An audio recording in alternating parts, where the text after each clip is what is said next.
The first thing that I'm going to do is actually to say a big thank you to our audience because if you guys are taking the time to share presence and share time with Christian and myself today, then we're very grateful for that because we are creating this interview to help you, to inspire you, to educate you a little bit, and to share a little bit more about the spiritual path. Hopefully, my signal is holding because it is a little bit touch and go today. But I will say that we're not necessarily advising you have to follow this path, you have to follow this path. What we're trying to do is show the beauty of the spiritual path. And maybe there is another way of living, there's another way of experiencing day to day life so that you can live a more joyful and present lifestyle. So that's really what we're doing today. And with that being said, I'm very honored and blessed to welcome Christian Jensen. Hopefully, I'm saying the last name correctly there, who is a sound healer, a Reiki healer, a mindfulness practitioner and teacher, somebody who makes a positive difference to the lives of a lot of people. Yeah, as a healer through and through, the founder of the Sound Therapy Alchemist. And today we will be talking about Christian's journey to what led him to become the healer that he is today, what led him to become the person who has a positive impact on so many people's lives. And we will be talking about the bigger picture of healing modalities as a whole, particularly those three that I've mentioned, but maybe some other things as well. We'll have a little demonstration later of the sound healing equipment and some of the beautiful bowls and gongs and anything that Christian has space there to show us. So, with all of that being said, thank you so much, my friend, for joining us today, and thank you for being here to share your knowledge, your wisdom, and your experiences, not only with myself, but with our audience. Thank you so much. Thank you, Liam. It's absolutely amazing to be here with you. It's an absolute pleasure to share what I can, hopefully, to get it out there and spread the word all the more. Absolutely. Well, that's the plan. And I'm sure today, in many ways, we'll only scratch the surface with a lot of things, but at the same time, we will be able to share a little bit of these experiences. I mean, today is an experience. Now, hopefully, you can hear me okay with this odd jumping in and out, but if it gets too much, please do say so, and I'll just repeat because I don't want you to be Yeah. stress there. But I think a good place to start that a lot of people will be interested to know about is what led you to this spiritual path, to this healing path, in terms of if it's something that was always with you from sort of a young age, if it's something that came to you later in life. These days, you're very well established and you're helping a lot of people. But a big part of why I do these is also to make the spiritual path relatable and accessible to people. So by sharing your story, hopefully we can do that. So how did all of this healing start for you, please? Maybe begin there. Uh, well, where do I begin, really? Because I think personally, we're always on essentially like a lifelong healing journey, and everybody is where they are at that any specific moment in time. It's exactly where they're meant to be at that moment in time in on their life path. For me, I originally trained as a craft baker, and I always thought I would be a baker. And I moved around working on the cruise ships and various other things as well, and eventually ended up here in North Yorkshire, where I live now in the UK. Um, in the lovely spa town of Harrogate. I'm just glancing out the window there, looking at the trees. It's just nice to see the trees out there and things as well. But yeah, I'm in the lovely spa town of Harrogate, and the company I worked for ultimately before I left the baking trade was a fantastic company to work for locally. And as I say, I always thought I would be a craft baker, but I knew that those hours were getting a bit too much for me. The very early mornings, it was like 1 a.m. starts or 5 a.m. starts, and it felt like the only logical step down that trade was for my own business. And I just didn't have the finances for that. It just was a no go in the first in from the outset. Um, but I didn't really know what I wanted to do. But equally, I'd been to various music festivals across the UK, small family-friendly ones for like world music, and in particular the didgeridoo, which was one of my very first instruments that I learnt to play, probably over 30 years ago now. And it still is kind of one of the favourites, but I've got so many more instruments that I just absolutely love as part of my general setup for the sound baths. Um, but I went to these festivals and I went and was on the receiving end of what I didn't realise then at the time was what I was going to be doing today, and that is sound baths, essentially. And I was just completely blown away by how powerful it was for me at that moment in time. And I'd also built up many other instruments over the years as well, going to these camping festivals and things, and just being drawn to instruments that I thought, oh, I really like that instrument. And perhaps there was a connection to another one where I have Scandinavian roots, and it's like, oh, that was like a traditional Scandinavian instrument, perhaps that I had picked up, and just really drawn to them for whatever reason. Um, and eventually, they all came together as part of my set for sound bass, and the sound journeys were born at that point. I initially was called myself Sound Journey by Christian, but rebranded as the Sound Therapy Alchemist a couple of years later, and it just had such a ring to it for me that it just felt right at that moment in time, and obviously for the journey forward as I continue to expand. My mum had trained in Reiki, so I was already kind of connected in some way. There was something there, slightly more spiritual. Um, and it all just, the dots all just linked and it just made sense. So here I am today with a myriad of instruments and finally went self employed with it in December 2021. So it was a process. Uh, yeah, and a big leap of faith at that point in time, especially on the back of the lockdowns and things like that, and not knowing where I was going at the time. Some huge learning curves, and yeah, just absolutely love every moment of it, and bringing the energies to all the people that I do meet along the way. Absolutely, that is wonderful. Absolutely wonderful, and as you were saying earlier, meant to be by the sound of it. Absolutely meant to be. Now, you were mentioning there about learning different instruments and the didgeridoo being the first one, and then there being other ones. So, how many instruments do you actually play? Or, I mean, in the sound baths, how many things are actually included in that altogether? Because I think people will be sort of fascinated by how that works. We'll come back to that later, but just to give a little bit of the initial context, that would be wonderful. Thank you. Yeah, of course. I've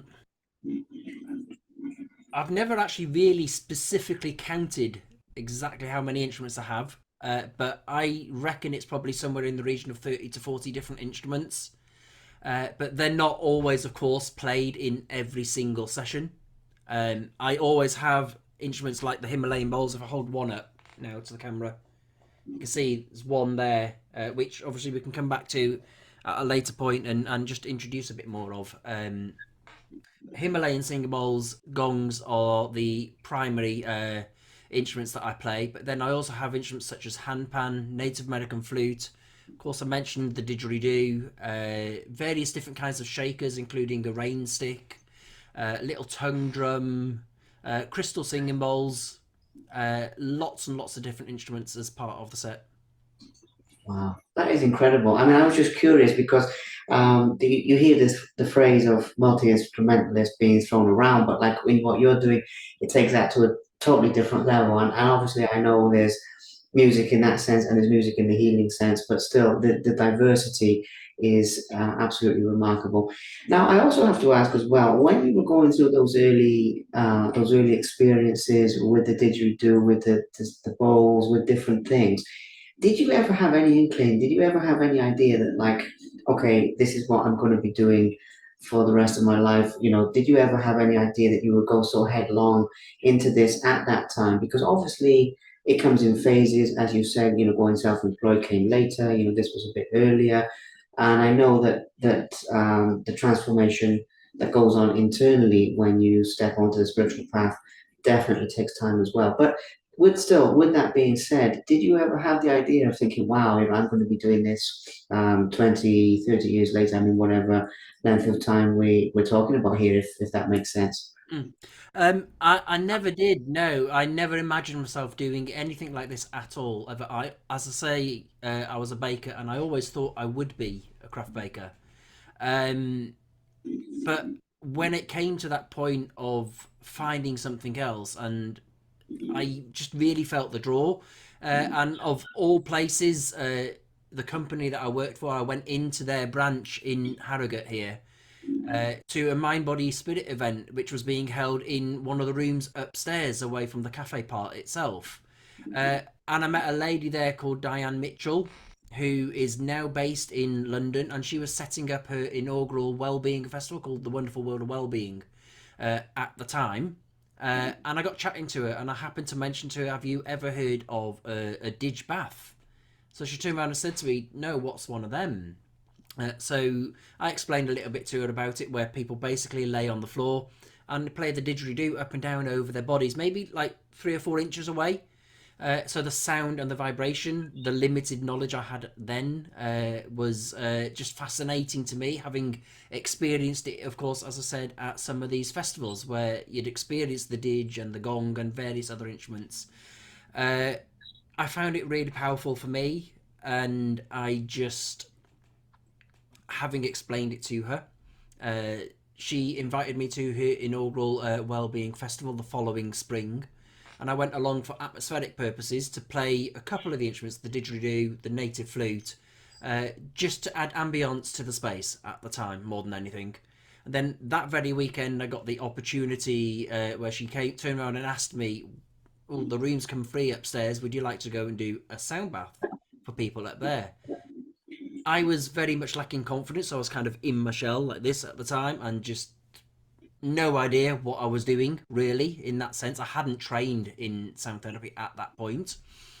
Um, I thought, well, what have I got to lose? Let's give it a go and see what happens. With it being only literally a couple of hours before I was due to be up there, I thought, well, there's not going to be that many people, so let's go for it. Pushing myself out of my comfort zone, which I think is something that's really important for us to do. We come up against these barriers every now and then, and if we don't step over them, then we don't move forward. So that was one of those crunch points for me. I went up into the room where I was due to hold this session, and there were something like 25 to 30 people waiting there for me. I was like, okay, I've kind of got to do this now. And that's where it really all began for me. Obviously, things were leading up to it by me buying some of these instruments at the time along the way over the years, but that was the crunch point where I thought, great, I like this, I can do this. And that's where I went on to go and get my Facebook page, to go and get my website, eventually building that myself, and not being business minded, finding my way out there to promote and connect with people and begin hosting the Soundbaths. Wow, that is amazing. I mean, amazing, inspiring, by the way, because how many people out there have something like that they want to do, but they're not sure about the courage, they're not sure about, those kinds of things. So I think you give those people the hope and inspiration. Now, in just a moment, we will go more headlong into some of the instruments, some of the bigger picture.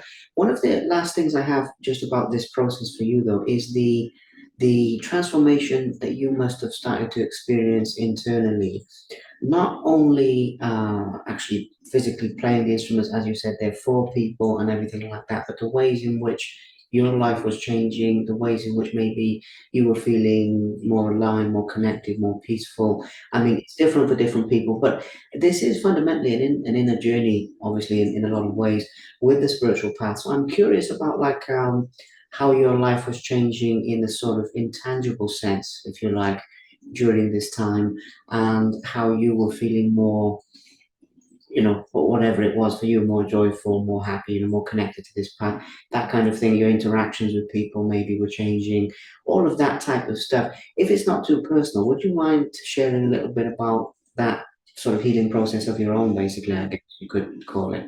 Um, I think I need to go back a little bit in some ways, and that is to say that essentially when I was in high school, I was bullied for many years, Mm. and I did go through a period of depression in my mid to late teens at the time.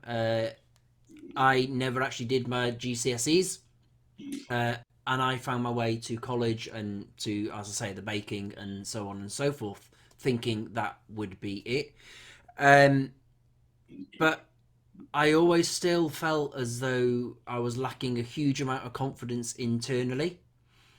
Um, and I think everybody's journey is different with how you experience that and how you deal with that. Uh, and little bit by little bit, with the sound side of things, when I came to connect with that, it helped to boost my confidence. Even today, though, I still sometimes feel as though when people pay that compliment to you, it's like, oh, really? It's like it still kind of takes you aback a little bit, because you know how you're always trying to be your best and trying to do what you can and trying to empower others. Uh, this always that little bit that you've still got to do. It's like peeling back the layers of an onion all the time. Um, some people, some people might not get through all of that in one lifetime. And I feel that there's still quite a big journey for me in that area to some extent. So it's just about also being honest that yes, I'm doing what I do and I love it and it has made such a huge difference along the way. But equally, there is still that work that's ongoing as well, and I'm more than happy to share and recognise that within myself. But every day that I do this, it makes a difference, and it just brings so much pleasure, as I say, to me personally, to see how other people light up. And a really amazing experience that I can say about that is one of the clients I had up until the end of 2024. She did sadly pass away early in the new year, so I haven't been back for that reason. But she had Wolf Hirschhorn syndrome, which basically means that you are missing a part of your DNA, chromosome 4 in the DNA. So she was communicative but non-verbal, and so that however other ways that she could communicate with you, she would. And I went down to their home on a weekly basis and did a Reiki and sound bath session for them for an hour and a half. Uh, and I'd see her eyes light up. I'd see a smile on her face as best as she could, and I just knew that in some small way I was helping her. And that for me is quite an emotional aspect to me, quite a moving connection to know that I'm making that difference in that way to her at the time. Wow, that is beautiful, Christian. That is a beautiful story and very, very moving. I was thinking that, and I mean, I'm sorry for your loss in that respect. Mm, That she's passed on now. But at the same time, the difference that you made there sounds absolutely wonderful and really illustrates the power of all of this. yeah, I also want to say as well what you shared there about the bullying and everything. Thank you so much for sharing yeah, that in a vulnerable way because when I do these, I never want to probe into people's lives like that. It's just I'm always thinking, okay, what can we take from this that will help others? And it's that simple, what will people relate to? And how many people go through that kind of thing a lot. So it's really, really helpful that you shared that. Now, coming into the sound healing itself, obviously the Reiki, the mindfulness, and so forth, yeah, I think that there will be a percentage of people listening to this who understand it. There will also be a number of people who are basically hearing about this for the first time, or at least very, very early on in their journeys. And that is actually a big part of my intention, is just to open people's eyes, open people's hearts, minds, etc., to the fact that there's more. And as I said at the beginning, what they do with that is quite variable, but just to open up that process. So when we get into explaining how sound healing actually works from your perspective with so many years in this, and if there's people out there wondering, thinking, okay, well, it sounds very nice, but how is it healing? I must say, on a personal level, I do have a degree of understanding and I've experienced sound baths and the effects. Mhm. But for people who are totally, thinking, okay, like I'm drawn to this, I can feel the healing energy, but how does it actually work? I'd like to go a little bit deeper into that. Now, that's quite a big topic, so I don't need to put you on the spot there. And it obviously does have variability to people's individual experiences, and I respect that. But if we were to have an overview of, what this means, particularly with the sound, we'll come to the Reiki in a moment. How would you explain that to somebody who's just sort of starting out on this journey, if that makes sense? Yeah, so I think the first thing I want to say about it is essentially it's like a sonic massage for the soul. I think is a good way to describe it. In the first instance, it has multiple levels, and originally it was perhaps seen as a little bit woo woo, but now there is a lot of scientific basis behind the sounds and frequencies that we create as well as part of that healing process. And of course, we always know that music is healing for us generally. So whether that might be your favorite pop group or somebody who might really like rave, not me personally, of course, but it's going to bring something to you as an individual when you like that particular kind of music. We also know specifically that things like Mozart uh, and Beethoven and things like that are very, very relaxing for people. So they're at that particular frequency where they have been shown to help based on all the research that has been done. With the instruments that I use and in with sound therapy as a whole, there are two very different ways, very specific ways that the healing can be assisted. Essentially, it all works on that mental, emotional, physical, and spiritual level. Uh, if I strike any kind of instrument, so taking the Himalayan bowl in particular, for example, if I strike that instrument, the sound cannot remain where it is. It has to travel. So a good visualization to have is if you throw a pebble into water and you see the rings emanating out away from that pebble. Yeah, that's the sound, the vibration of that stone, that pebble hitting the water, emanating outwards. It's exactly what is happening with the musical instrument. It's exactly what happens with our voice when we're talking here right now. It's traveling. It travels through air and matter. Matter being our physical bodies. It doesn't just stop there, so it moves through. Our bodies are something like 70 odd percent water. And if I was to fill a Himalayan bowl with water and play that, you'd see it starting to vibrate and trickle, and eventually you'd get that sound a little bit like a trickling waterfall. So it's bubbling on the surface. So hopefully that gives a visual kind of idea of what's happening essentially inside the body, and that's happening right down to that cellular level on that physical aspect in particular. The other way you can get it is, of course, you're hearing the sounds. So when you hear the sounds, our brains are built up of billions and billions of neurons. Those neurons fire off an electrical signal. That electrical signal is recognized as five different types of what you call brainwave frequencies. So you've got gamma, beta, alpha, theta, and delta brainwave. We spend most of our awakened day in the beta brainwave frequency, which is where we experience general day-to-day life aspects, including stress, anxiety, depression, anything like that, and just general life stuff. The aim of a sound bath is ideally to get you down into what we call the delta brainwave frequency, which is the slowest brainwave frequency. Once you're down into that state, essentially our bodies can heal and repair right down to that cellular level. So it interacts with the nervous system, it interacts with the vagus nerves in particular. You've got parasympathetic and sympathetic nervous system aspects. With the beta brainwave, we are a lot of the time in the sympathetic. It's trying to get you into the parasympathetic, which is the rest and digest, the state for ultimate relaxation. Wow, that is wonderful. And I must say, with regards to this, I think I might be cutting out a little bit here. So fingers crossed we'll Fine so far. won't lose too much.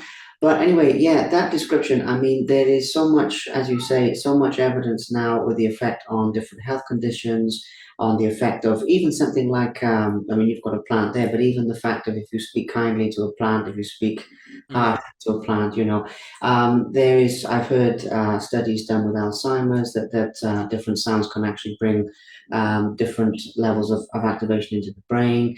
I mean, the other one, by the way, that Christine, you probably know about this, that I thought was amazing, is the Secret Life of Water, where the Japanese scientist actually had the different particles of water, and depending on different words that he spoke or different sounds that he played, they actually altered, and things like this. So it's fascinating to, as I said before, broaden people's horizons. I also meant to say, by the way, and I actually forgot to say because I was focused on making sure that I wasn't cutting out. I do admire the courage very much. What you said earlier about your confidence, then versus now, and even doing something like this, public speaking, basically, which is what we're doing. The number one fear in the world, more people are afraid of public speaking than they are of actually dying, believe it or not. Wow. So, doing something like that, even going back to what you said about that first sound bath with, 35, 40 people there, and standing up in front of people. It's not a question, but I just want to say the courage and bravery that you've shown is very, very inspiring. So I absolutely love that. Thank Now, you. It's something for me. You kind of hit it on the spot there with talking like this now. Um, I am putting myself out of my comfort zone immediately there, because I'm not used to doing that. I've previously where I've worked, of course, I've always been within four walls and just dealing with direct people in there. Um, so to do something like this, it's partly why I wanted to come on as well. I have done it a few times over the last few years already, but every single time that you do it that little bit more, it helps to build that confidence again. So that's why it is a pleasure to be here. So well, thanks. for me as well, it's a pleasure, and I just wanted to say that, Christian, that your that aspect of your journey. I admire the humility that you shared earlier. That it's a work in progress, as it is for all of us. Going back to what you said at the very beginning, there's never really an arrival point with any of this, and it's always a process. But still, the way that you're growing through that process, I admire very much. And I just wanted to say that. And as I mentioned, I meant to say it earlier, but because I'm thinking, okay, the signal's not so great today. Can you hear me? It just slipped my mind, and I just wanted to say that so I didn't forget entirely. Yeah. Anyway, so coming to also your combination of the mindfulness and your combination of the Reiki and everything like that as well. People may have experienced one more than the other, but I'd like to go a little bit deeper into how you actually combine different modalities. I mean, I'm not sure how much you can really put these things into a box because they're all part of our experience in different ways. Mm. But nonetheless, I am fascinated by the intersection of different healing modalities, if that makes sense. Could you share with us a little bit about how you combine the different things, basically, please?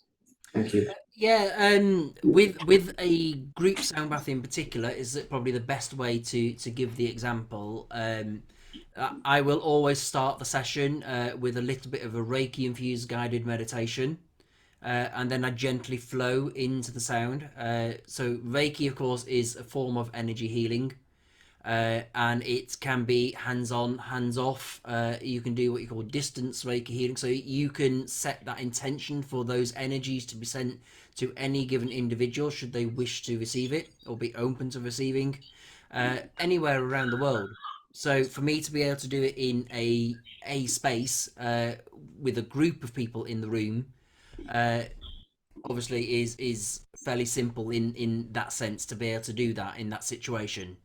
Um, so I always start with that little bit of gentle energy healing, and alongside the guided meditation, generally working through from top to bottom of the body, uh, perhaps working through the muscles more than anything in the body to help begin that process of relaxation, essentially, just to allow people to settle into that space and connect with their breath as well. And then moving gently into the sounds of the instruments at the end of the session. Again, equally gently bringing people out of that space in that moment and allowing them time fully to come back, have a chat if they wish to do so, ask any questions if they wish to do so. Wonderful, absolutely wonderful. And as I mentioned, that explains the different aspects. Now, I think we've come to a good point here. We're in the latter part of this because we're aiming for sort of finishing it sort of on the hour kind of thing because Yeah. that's plenty for people to take in and digest and practically apply it, practically sort of dig into a little bit more, which is a very big thing for me, because everything we're talking about today, it is an experience. It's not a theoretical construct. It is something people have to experience. um, I guess we're at the stage where I would love to hear some of anything that you can show us, so you can be a little bit more in your comfort zone now, or in your the natural element of your calling. Because this is more than just a profession for you; it's a real calling to actually show us a little bit about how this works, so that we can feel it. Now, what I'll do is I'll turn on the original sound, and we can get that. That should be on now. So that should be good sound quality, fingers crossed. But with this one, Christian, you're in your element, so I will kind of Yeah. leave you to walk us through, in whichever order you like, really. As I say, I have limited number of instruments here with me, so it's not necessarily going to be a straightforward array of instruments that I move through, but it's maybe good just to show a couple of instruments, and there's two here that I have as well, which I'd like to connect in with what you mentioned with Alzheimer's as well in a moment, so I can come back to that as part of it. Um, but if I should, for example, I picked up this bowl earlier on. This is in the note of E, one of my Himalayan singing bowls. Quite often I might just tap it,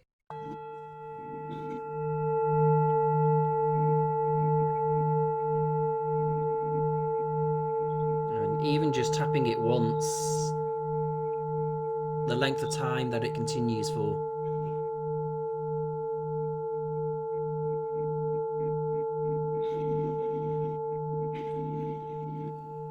I can, of course, then go on to play.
I have other Himalayan bowls like this smaller one here, which just to show the difference in the sound more than anything.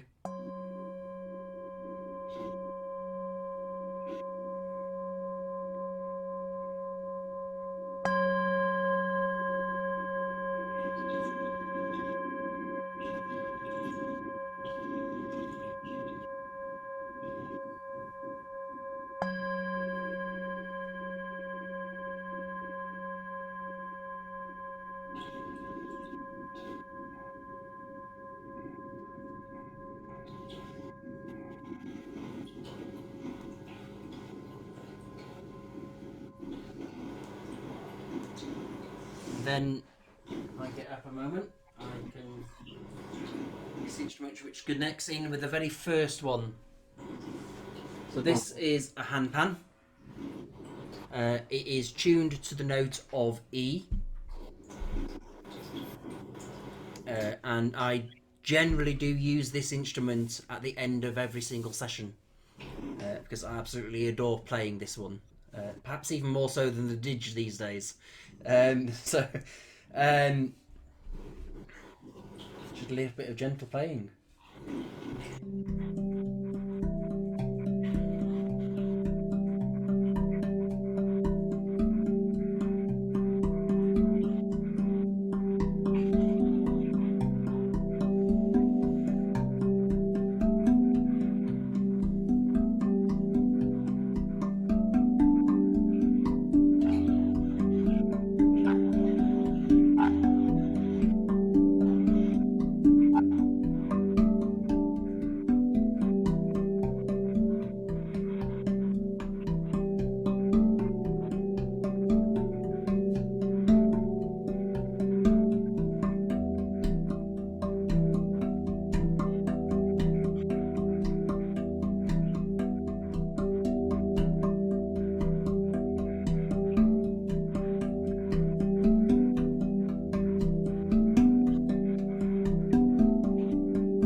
So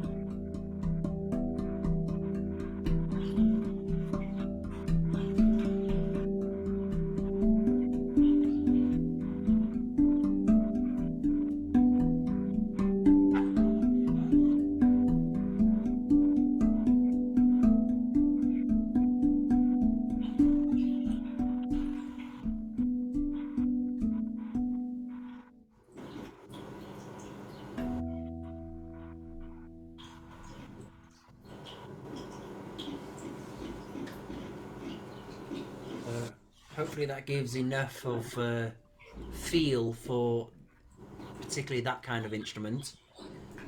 But the sound in general and how I will always begin at the beginning, kind of starting very gently, raising the vibration up a little bit and bringing it down with instruments such as the handpan to a really nice, gentle kind of energetic flow.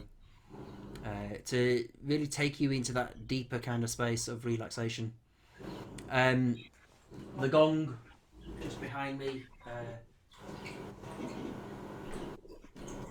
I was hoping to have a stand set up for it as well, but I haven't had the chance to do that. But hopefully you can see this gong here is a 70 centimeter gong. It's a chow gong from Nepal, and again, only hitting it once.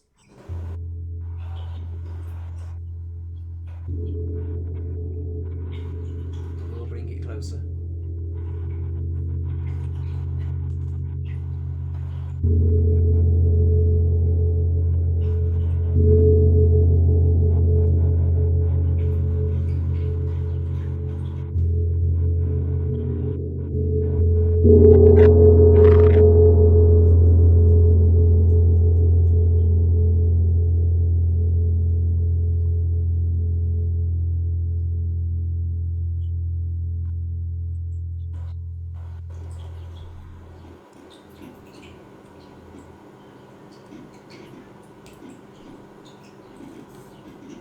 Wow, absolutely incredible. Hopefully that came across quite well with the sounds particularly. So yeah. Yes, well, I could hear them all very well.